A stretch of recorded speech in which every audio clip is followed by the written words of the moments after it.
Top secret, these machines were in the vanguard of the Soviet military. Now, the Russians reveal why their planes and their pilots are still dangerous. If you did this at American Air Base, you wouldn't have your career left. Open her up and let her... I tell you, the Russians are pretty good pilots. I mean, those guys, you get in the right circumstances, are going to could be a very lethal force. I'll put it this way. A pilot in an F-18 and a pilot in a MiG-29 should be friends. I wouldn't want them to come into conflict with each other, to fight against one another. There are no dummies. I mean, those are some pretty smart people over there and heroic people. Many believe it would have been a close contest. America's jets and pilots against Russia's. But they would have approached the battle very differently. Kind of the whole philosophy of Russian fighters is rugged nature, max performance, passive weapons, ease of maintenance in the field. All those combine into one philosophical bent that is quite different from Western fighters.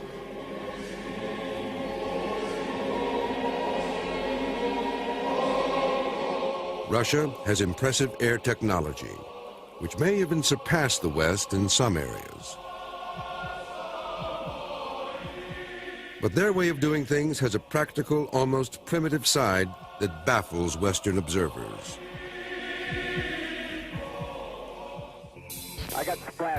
Increasingly, the West has come to rely on computer-driven planes and weaponry, surgical bombing, and air battles that take place beyond visual range. Good kill, good kill! Russia lacks this high level of electronic warfare and is currently in severe economic trouble. Yet, those who study the Russian Air Force say it would be foolish to dismiss them.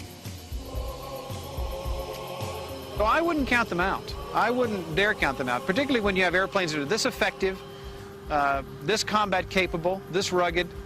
I think the Russians have a real future. American pilot Jeff Ethel has flown over 200 types of military aircraft, including the American F-15, 16, and 18, and the Russian MiG-21 and 29. Rejected by the Air Force for his 24 division, he became an aviation author, call sign Fighter Writer. Jeff has come to Zhukovsky Air Base 15 miles outside Moscow to fly the Sukhoi 27, Russia's top-line fighter jet. His co-pilot is Igor Voitintsev of the Sukhoi Design Bureau. From the Bureau's secret corner of the airfield, Nova procured a fully equipped Su-27 for Jeff to try. The 25-ton fighter interceptor will reach top speeds of 1,550 miles per hour and an altitude of 59,000 feet. Its greater than 1-to-1 thrust-to-weight ratio gives it one of the fastest acceleration rates of any jet in the world. I would say the first third of the airplane is very, very finely built. It's smooth where it needs to be in the airflow. The last two-thirds of the airplane is very rough. It doesn't need to be built like a Cadillac. So they pretty much refine it where it needs to be and leave the rest of it alone. Jeff wanted to fly the Su-27 to feel what Russian fighter pilots have at their command. If anything, Russian airplanes are brute force. They're just absolutely the epitome of power.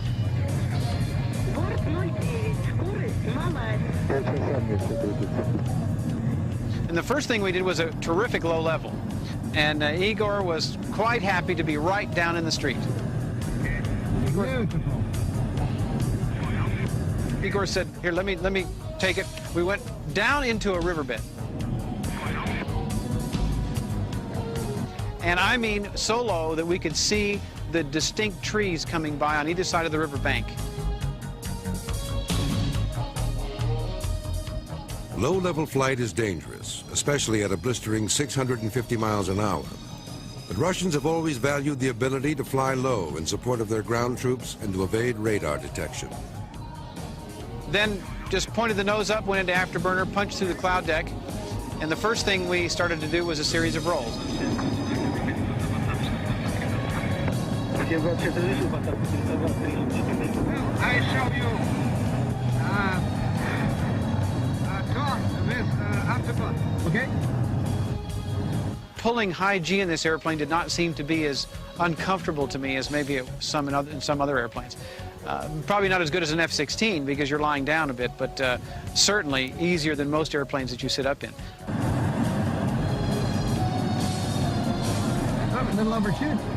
Quite frankly, the capability is turned very fast, very tight, low. And that's an important capability for evading enemy aircraft fire, enemy missiles.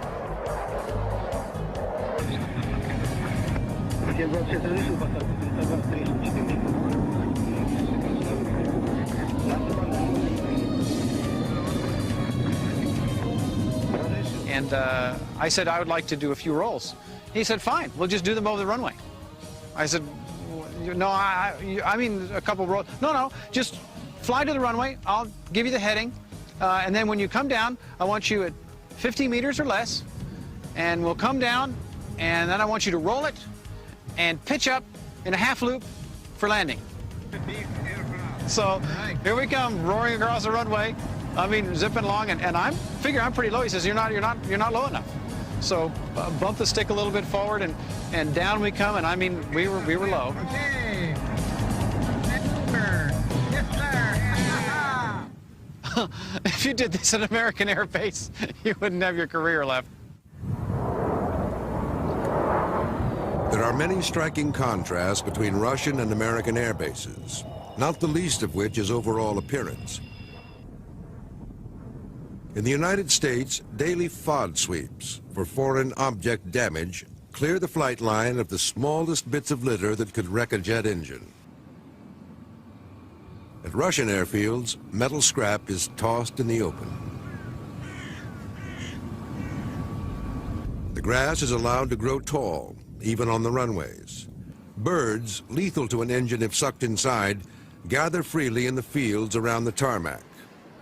To the Russians, there is an undeniable logic behind the mess. After all, the field of combat would hardly be cleaner. Walking around a Russian air base is quite a unique experience for an American who is used to seeing everything picked up and nothing that can get in the airplane, and here that isn't the case. Doesn't need to be. Russian jets are designed to perform in less than ideal conditions.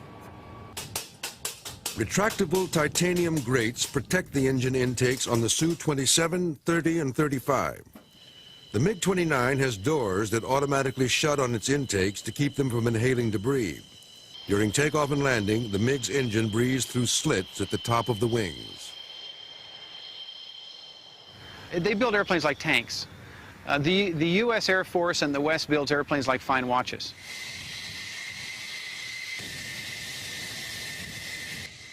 The U.S. builds sleek, sophisticated fighters that require teams of trained specialists to service them. Leading the pack are the Navy's big F-14 Tomcat and the F-18 Hornet. Small and agile, the F-18 is good for both ground attacks and air combat.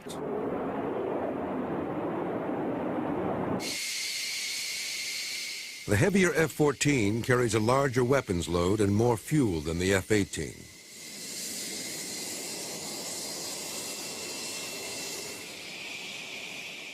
The primary jet of the U.S. Air Force is the single-engine F-16 Fighting Falcon. It provides excellent visibility, the fastest, tightest turn rate of anything in the air, and pilot comfort. The lightweight plane fits around the pilot like a glove. He doesn't so much fly this jet as wear it. The F-16 is the Porsche of airplanes. I mean, it handles great, it goes fast, it feels good. Your seats recline to help you with the G-forces. Everything's right out here like a big video game, and it's a sweet ride. While the Russians admire American planes, they consider them almost too delicate for the rigors of war. Our military aircraft was designed for battle. It's built for war, not to just stand there and look pretty. Here, behind me, you have an example of this. You can't break this plane. You could land it on its fuselage, and they'd come out, pick it up, lower the landing gear, clear the engine, and you could take off again.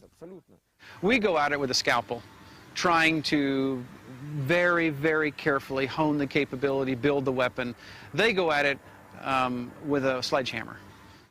Two design bureaus, originally under strict control of the Soviet government, are responsible for the look and performance of Russia's top fighter jets.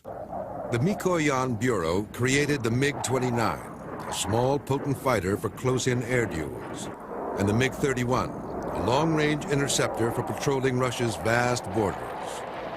From the Sukhoi Bureau came the Su-25, a flying tank for ground support missions. Sukhoi also developed the Su-27 and the Su-35, both fighter bombers.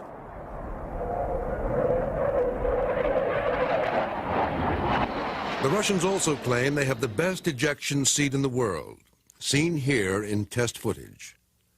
The seat propels the pilot out and away from the fuselage with a force of 20 Gs, while restraining his arms and legs. You know, it's bad manners here to compare what's mine to what's yours.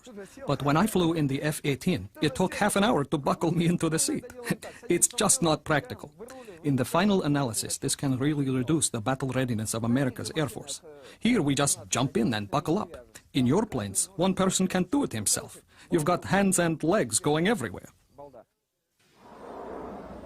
The Paris Air Show of 1989, the world saw a dramatic demonstration of the Russian ejection seat, when test pilot Anatoly Kovalyov bailed out of his crippled MiG-29 at less than 300 feet.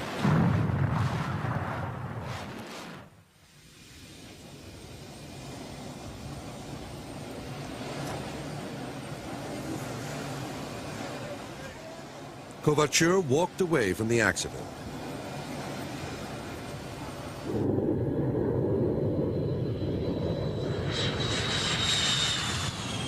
Russian jets also have fire-resistant fuel tanks, which kept this MiG-29 crash on takeoff from exploding into a deadly inferno.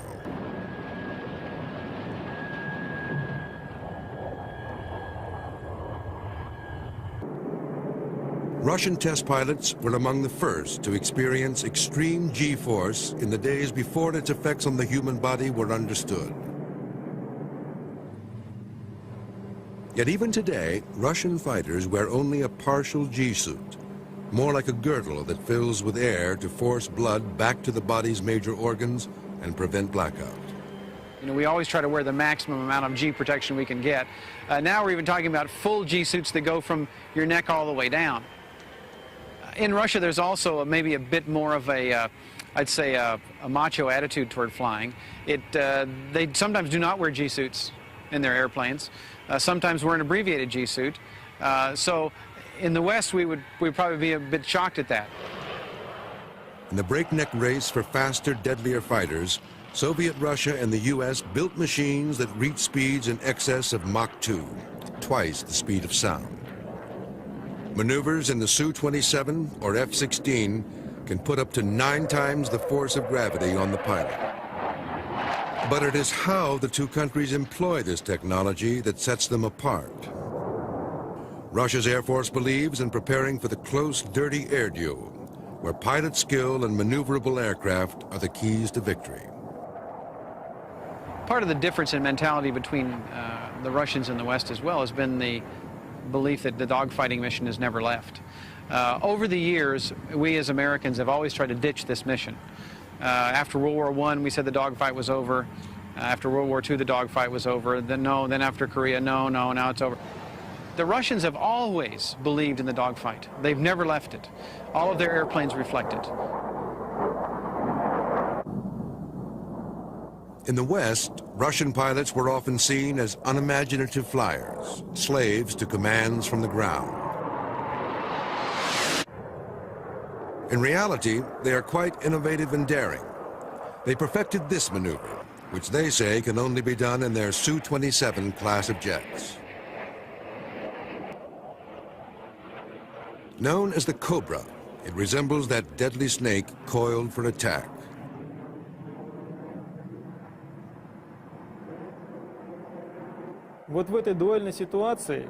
In a duel situation, if two aircraft are closely matched, it's hard to win the duel.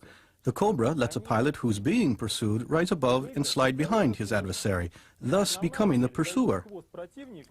The designers and pilots hope that with the aid of this Cobra maneuver, this very quick short-term jump to a high angle of attack, we hope to be able to fire a rocket or get into range to use a rocket. It's a last-ditch maneuver. It's something a pilot would do to shake somebody off of his tail. It's very effective for that. But again, it's something we normally don't do in the West. The Cobra recalls an earlier time in Russian history when another, even more heart-stopping maneuver was adopted, the Taran, or deliberately ramming an enemy's airplane.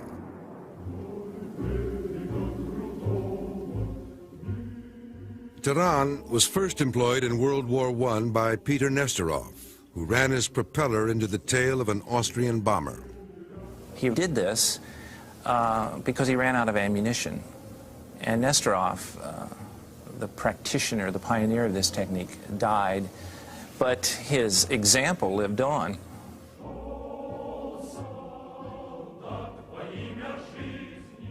In World War II, which Russian calls the Great Patriotic War, the Taran reappeared.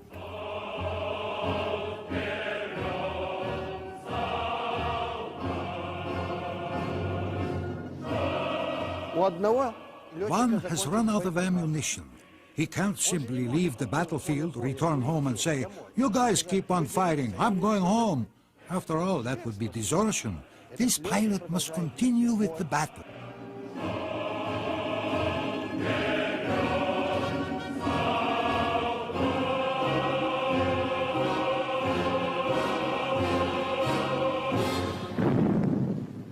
Нужно было, как говорится, ненавидеть своего противника так, They had to hate their enemy a lot to be capable of doing this, and we call the pilots who were capable of doing this strong in spirit.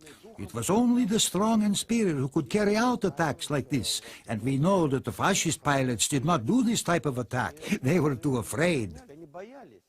For the Soviets at the beginning of the war, it was a pretty good calculation to take an I-16 fighter, a pre-war obsolete fighter, and ram it into a high-performance modern German bomber. I mean, the trade-off was very compelling. And awaiting you would be the highest award the Soviets gave, Hero of the Soviet Union. The first Taran hero who survived to tell about it was Viktor Talaryikin. He later perished in his second Taran attempt. Russia claims over 600 such kills during the war. But Taran was not a suicide mission like the Japanese kamikaze. The Russian is more studied. It has a certain element of desperation about it. It has the same sort of courage the Japanese had, but it has no religious underpinning to it at all. It's kind of an expedient thing to do. It comes out of a calculation that's made in the midst of battle. And most important, it's voluntary. You know, you're not part of a group of Taran pilots. There were never anything such as that. Russia's was a difficult and bloody path to high technology, through revolution, 2 world wars, and Stalin's purges. Throughout the 20th century, there's always been a tendency in the West, particularly among Anglo-American observers, to discount Russian aeronautical achievements. It was the Russians who invented strategic bombing in World War I, using squadrons of their 4-engine Ilya Muromets biplanes. The plane was big, it was huge. In fact, it was the first really big airplane in the world. But German aces and small fighters began shooting these planes out of the sky. The aerial dogfight was born. With cockpit-mounted machine guns and pistols, pilots in the Imperial Air Fleet of Tsar Nicholas II honed their dogfight skills. They were the sons of aristocrats, their planes mainly French and British models. When Russia's Civil War erupted, a mix of these same foreign planes battled each other in the struggle of the whites against the reds. It was the last stand for the Tsar's Air Force.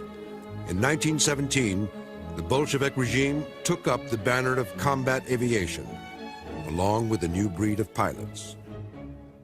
Lenin felt that, like a lot of people did in the 20th century, the airplane was emblematic of everything that was modern. So the Bolsheviks did show an early appreciation of aviation, and later on under Stalin, they of course would showcase it as one of the great achievements of the Bolshevik regime.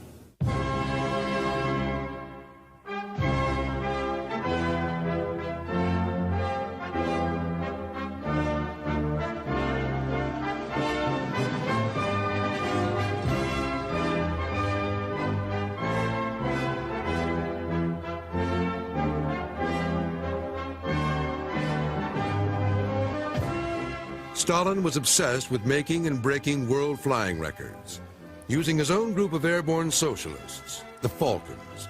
The most famous, Valery Chekolov, was the first man to fly to the North Pole. But even as he staged these spectacular events, Stalin was ridding Soviet aviation of undesirable elements. The officer corps was just decimated. And great designers like Andrei Tupolev, who designed all those marvelous aircraft, including the Maxim Gorky and the bombers, he was also arrested. And between 1939 and 41, he was put to work in Moscow in a prison workshop. In our worst moments, we never treated our aeronautical community that way. Stalin's concept of Soviet technical progress reached its most absurd dimensions with the gargantuan 70-ton Maxim Gorky. It had red wings, 8 engines, and speakers that broadcast propaganda to the cheering crowds.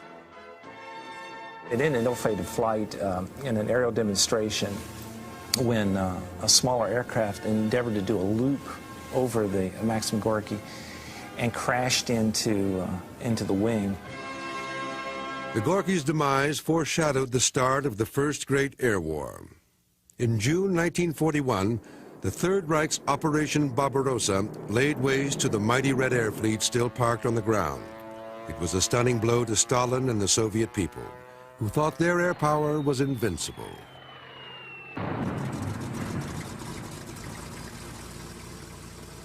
Russia struck back using outdated planes the Luftwaffe had missed. Brave female pilots flying fragile Po-2 biplanes made after-dark bombing raids on German troops camped outside Moscow.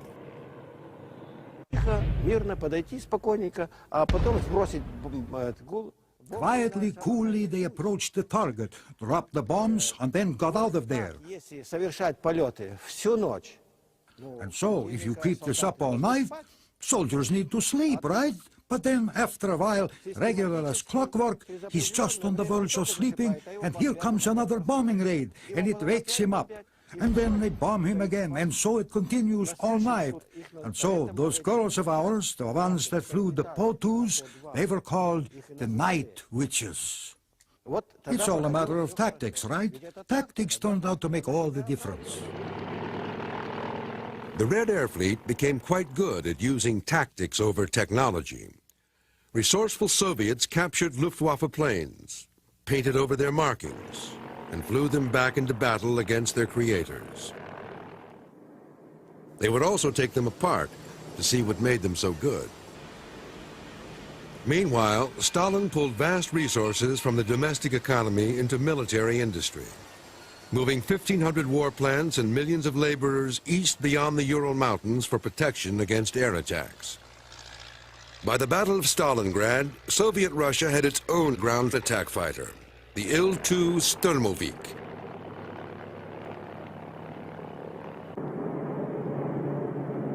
Sometimes machine gun fire at oblique angles would just bounce off the aircraft. It was very sturdy, very difficult to shoot down because of its resilience. And this is the very kind of aircraft that the Soviets delighted in using.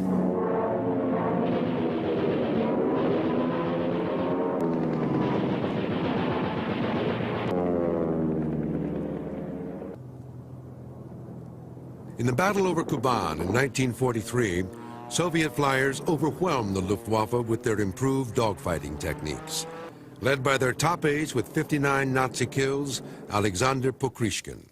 Это не только воздушный боец, который мог вести воздух. He was not just an outstanding aerial dogfighter, a man who knew how to shoot down enemy planes. He was also a great commander. He taught his subordinates how they too could shoot down enemy planes.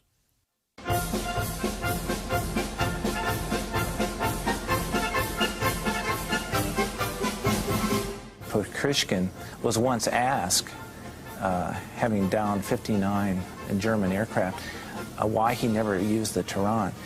And his rueful answer was, I never ran out of ammunition. By the closing years of the war, all the major powers were seeking faster planes. Piston engines and propellers limited airspeed to 500 miles an hour. Like Germany, Russia had already experimented with rocket planes. But rocket planes weren't maneuverable. They burned straight and fast. A new form of propulsion was needed, the turbojet. The British Labour government in 1946 helped the Russians leap ahead by making them a gift of the best jet engines in the world, the Rolls-Royce Nene. Stalin's response, who would be so stupid as to give us their best engines? Once they acquired these engines from the British, they were able to upgrade them, improve them. In terms of their metallurgy, they were very advanced. And so by the time you get to the Korean War, they have jet engines that are equal to, or in some cases maybe superior, depending on what you're talking about, to what the Anglo-Americans might have had at that time. That ever since World War II, the Soviets had been building their military strength. Their threat of world domination was real.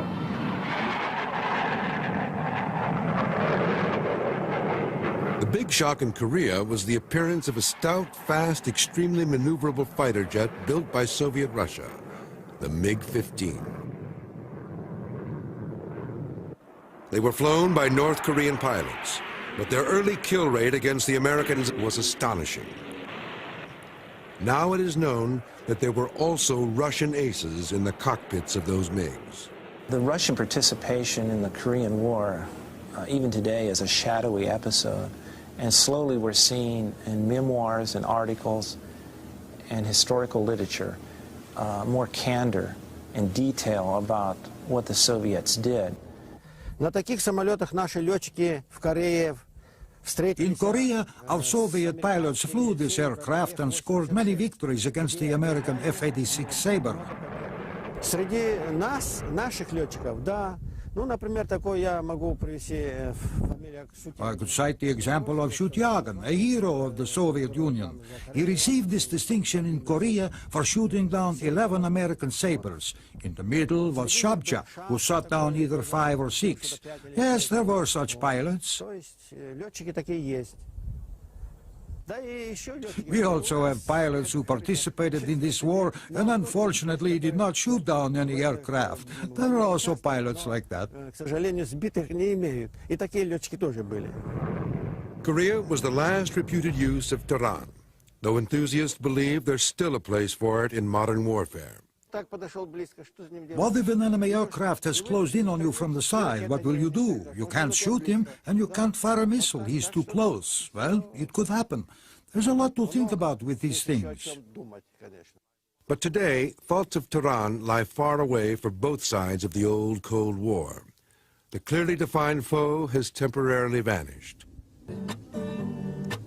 Дар поэта ласкать и корябать, роковая на нем печать. Розу белую с черной жабой я хотел. In mythical Camelot, King Arthur gazed about his round table and bemoaned how the lack of enemies had made his once glorious knights idle and dull. But Russia's warriors have not become slack in peacetime, despite what a Westerner might make of this scene. In Russia, it is not politically incorrect to drink, smoke, and pull 9 Gs the next morning. These are the Ruskiya Vityatsi, or Russian Knights, enjoying a day off with members of the Sky Hussars and Martins. These men were once known as the Guard, the Soviet frontline air defense fighters who protected Moscow. У нас Generally speaking, we never had hostile feelings toward the American people nor toward American pilots. Decent people are valued by all of us, and so it turns out we were not enemies. The Cold War was not between the people of America and the Russian people. It was between Russian and American politicians. The Russian Air Force has always viewed itself as defending the homeland. They like to point out that America has fought all its air wars far from home. The Russian people never go looking for enemies, because our history has been so very bloody. And so there are no major plans, since we are purely defensive, not offensive forces.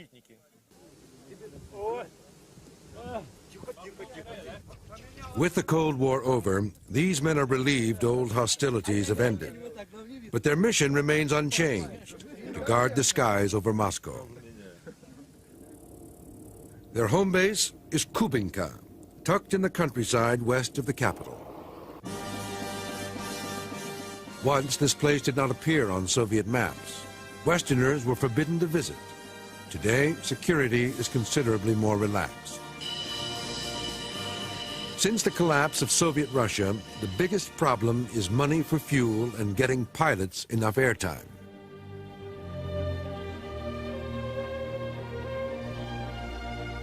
So Kubinka pilots have taken on the additional role of aerobatic flying in air shows, which pays for their practice.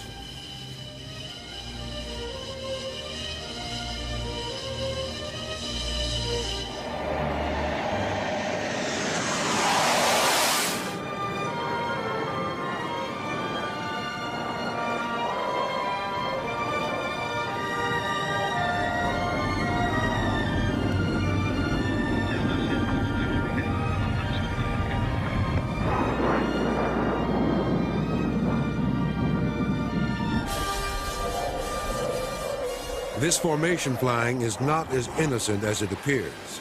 Unlike the U.S. Navy Blue Angels, who fly special stripped-down F-18s, Kubinka pilots fly the same military jets they would take into battle, and they alternate between aerobatic drills and training for actual combat.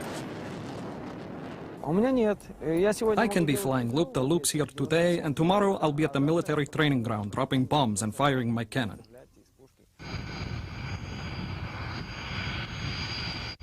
And also, our aircraft aren't sports aircraft. They're military aircraft. At any time, we can just load up some rockets and take off without any downtime in between. Lieutenant Colonel Alexander Garnev is commander of the Sky Hussars at Kubinka. He has reached the highest level a combat pilot can achieve, that of Luchik sniper. Я могу 3-4 снарядами поразить эту цель. То есть мой опыт мне позволяет точнее прицелиться. That means that I can place 30 of 30 warheads right on target.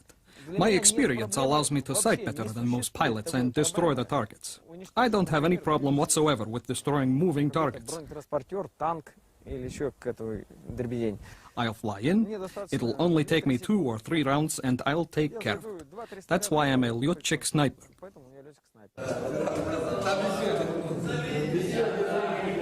Russian pilots sign on for 25 years of service, as they did in the Soviet Air Force.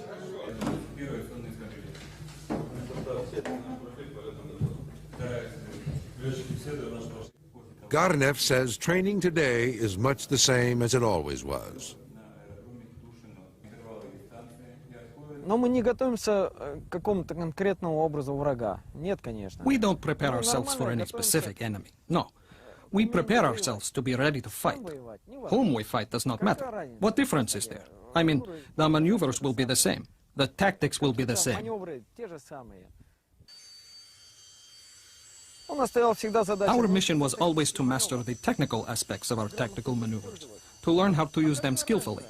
And who cares what kind of insignia is on the other plane? Lord, he won't ask me if I have a cross or a star on my fuselage. He's an enemy. Shoot him down and then move on. That's it. The Sukhoi 27 has advanced electronic weapon systems that will lock onto and attack 2 targets 40 miles away. But Russian electronics are not as sophisticated as U.S. systems, and the Russians aren't as confident that battles can be won without actually seeing the enemy. All Russian fighter jets are equipped for close fights with the biggest gun in the business, a 30mm cannon that fires 50 rounds per second. But they also carry bombs and medium and long-range missiles.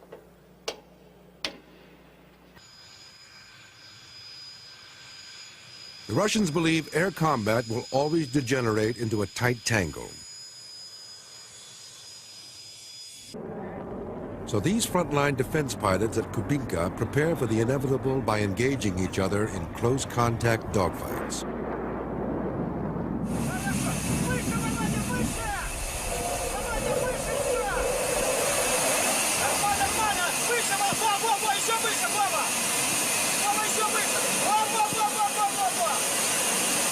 All these airplanes have been dogfighters, and as of yet, they have not left that mission. I think it's smart, because basically once a furball happens, once you get merged in this large fight, you're going to have to visually acquire and outmaneuver your target.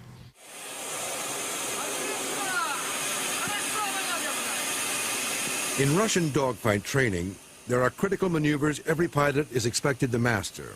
One is the kolokol, or bell. As fighters like the MiG-29 or Su-27 move in close for the duel, they lose airspeed and can fall into a tail slide. The bell teaches pilots how to correct this potentially fatal situation.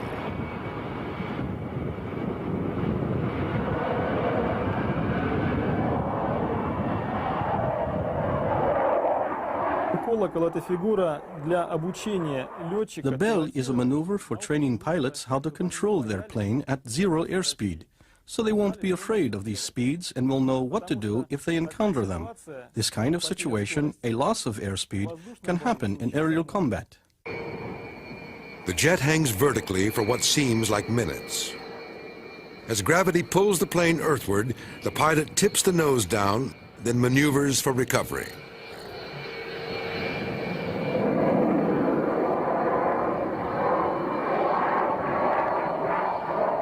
It goes to show you again what the Russians are willing to do to max perform their airplanes. They really want to push them to the limits. They want to know exactly how far this airplane can go in combat and what it can and can't do.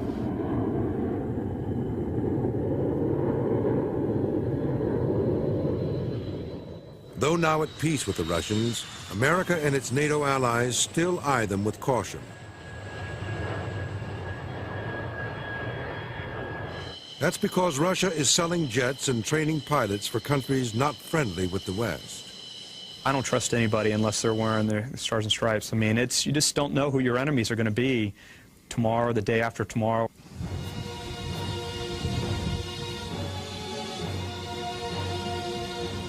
A warrior sun rises over the Naval Air Station at Oceana, Virginia. Here, a select group of Navy flyers trained to fight an unknown enemy in a Russian jet.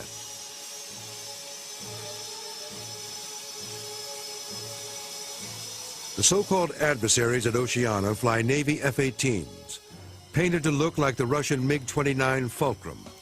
But the tail logo is a vaguely Arabic symbol, a reminder of the Gulf War where U.S. forces faced predominantly Soviet technology. Our worst nightmare, if you will, of going head-to-head with the Soviets, which would certainly be bloody and painful, has been diminished, but there's still plenty of other things going on. It can be pretty scary. And all it takes is for one MiG-29 out there to shoot at you, and it could ruin your whole day. 13 miles. Fox 1. Oh, Jesus. The Western dogfight differs from Russia's in that it relies on electronic surveillance and weapon systems to engage the enemy beyond visual range. Good hit on one. In other words, we want to just fire our weapons and kill him before he even knows we're there. Certainly you need high technology. You need equipment that's going to work right. You need to be able to reach out and touch somebody. But what you can't forget is that you have to be able to train. Like Russia, the U.S. military is having trouble paying for fighter training. In recent years, money for dogfight programs has been severely reduced, and greater emphasis placed on preparing for surgical bombing missions like those in Desert Storm. Oceana is one of the last remaining air-to-air fighter programs. We've just stood down all the aggressor squadrons in the Air Force. There are none. The Navy is toning down its aggressor training. Somebody famous said, and I don't know who it is, you fight like you train, and when you quit training, you're going to lose that edge. You're going to lose that war-fighting capability. And I think that the worst thing that they could do would be to shut these adversary squadrons down. One irony of the post-Cold War era is that former enemies now face the same dilemma: how to continue financing what it takes to stay in this game. As they've done time and again, the Russians turn their desperation into a practical solution. They keep the cold, hard cash coming in by selling rides in their combat jets. Power of this. Oh, it's almost beyond description. One of the most exciting thing I've ever done in my life.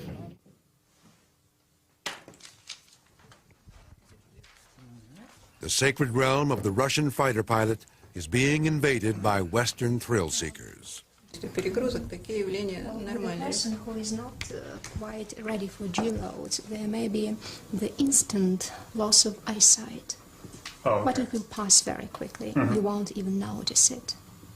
John Karasawa, a young California electronics specialist who loves fighter jet video games, couldn't resist when he learned he could fly the genuine article for $15,000. Requirements for the joyride were not very stringent, just the most cursory physical exam. Then a briefing from pilot Alex Garneyev, which assured the student of a gut-wrenching ride. Okay. ML1 is you make first half of the loop and then half roll. This is ML1. And so on. Okay. All others I'll explain you. Okay. We'll mention the order of ejection once more, and then we'll fly. Okay.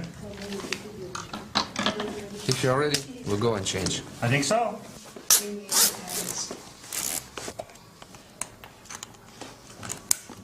Call sign jet lag. Suit up was followed by a brief lesson in use of the K-36 ejection seat. Eject, eject, eject. Oops.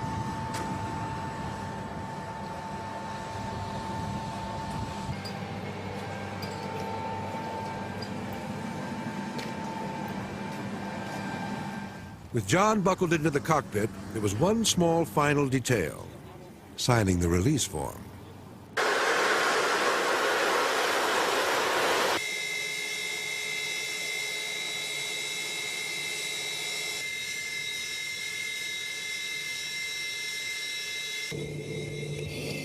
The problem with high-performance military flying is it's extremely harsh. You're looking at an environment that no human being was meant to be stuck in. And just the acceleration alone of going down the runway will put your stomach in the back of the airplane.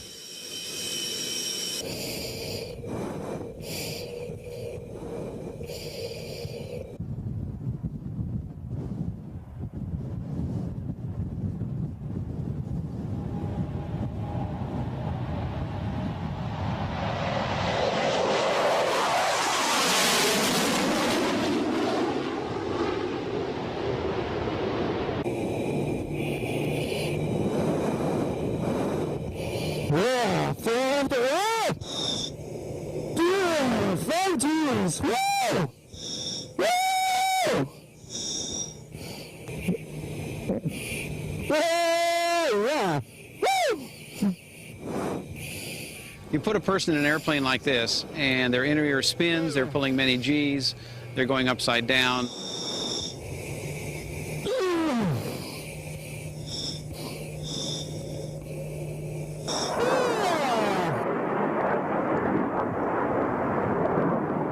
The afterburner, when you light it, it just absolutely thumps you in the back, kicks in, immediately presses you in the back of the seat, and off you go. It's like being thrown out of a slingshot.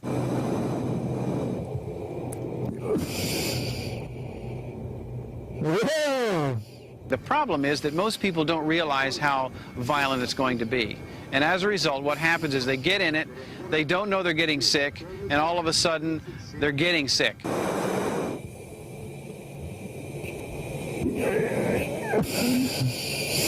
And before you know it, they're back there. Then, a little too late, they're throwing up in a mask. And I call this kind of the zoom, boom, throw up in your helmet ride, which is a terrible thing to do to a human being, really.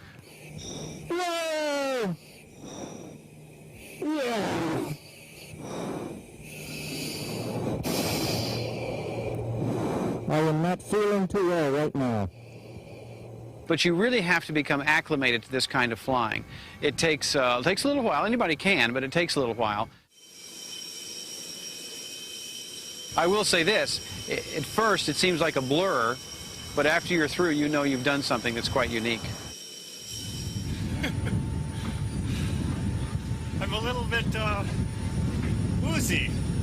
I don't know if I can get out of the plane just yet.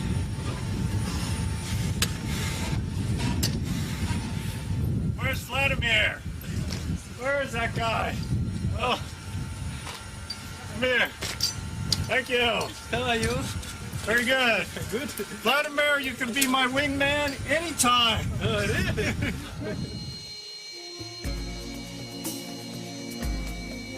Along with selling rides, Russia makes money selling modified Su-27s to clients like the United Arab Emirates and Malaysia. China just arranged to buy 72 of these advanced fighters as a prelude to licensing their production. The smaller MiG-29 has even more customers. Over 1,000 have been given to the Ukraine by treaty or sold to countries like Pakistan, Iraq, Peru, Cuba, and Vietnam. And it's not just planes Russia's peddling. It's some awesome firepower as well. So not only MiG-29 and the Su-27, but they are now working hard to provide all those modern weapon systems for such old aircraft as MiG-21. Because there are over 4,000 MiG-21s all over the world. And if somebody modifies it and establishes new weapon systems, it becomes almost as effective as, say, F-16. Russia is already flying their new Su-35, a 27 with improved electronics, a new wing edge, and canards under the nose for more violent turning capability. And rumor has it, Russia is also working on its next-generation MiG fighter, which could incorporate stealth features similar to the American F-117 or F-22. Some new technologies are coming, and they're very close, which will allow also to change the whole conception of a maneuverable fighter. Even more than the West, Russia made huge sacrifices in its domestic economy and in human lives to become the air power it is today. Nowhere is that felt more strongly than in this place, where generations of Russian pilots who gave their lives for the motherland are honored. This is the memorial cemetery in Zhukovsky. This is a holy place in the town. This is the place where test pilots are buried.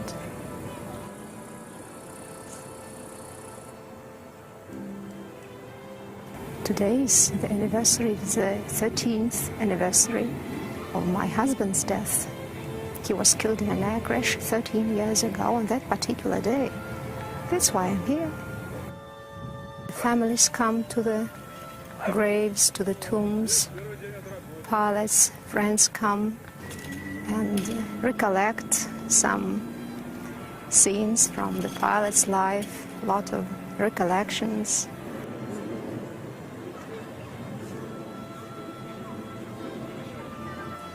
And traditionally, they drink vodka, wine, well, and eat something. Well, this is the tradition. If something is left in the glass, well, usually they leave just several drops of vodka at the bottom, and then they pour it on the grave. The final toast to fallen comrades, a universal gesture repeated countless times since the dawn of combat aviation by pilots of all nations.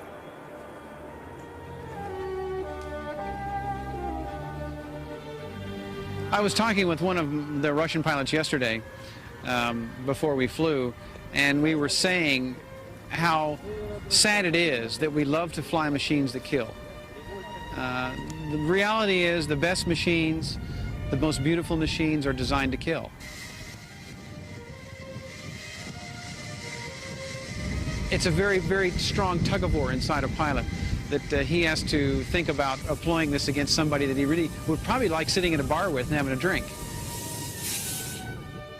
We wouldn't look forward to a conflict. If they ordered us to do it, well, then of course we would. But I personally wouldn't want to. Pilots all love flying. That's what they love more than anything else. They don't love killing. That's not the issue. But to fly the most advanced and most wonderful airplanes, where are they? They're in the military. So you gravitate toward those powerful, beautiful, sleek airplanes. The powerful airplanes of the Russian Air Force and the tough, pragmatic men fly them helped make Russia a potent threat for nearly a century. The Russian Air Force has known hardship throughout its painful history, only to emerge a leaner, more formidable foe. Though now in economic and political crisis, the Russians will not easily surrender their hard-won position as leaders in combat aviation. Using practical, if desperate, measures, they continue their relentless pursuit of Slava Ruskoi Aviatsii, the glory of Russian aviation.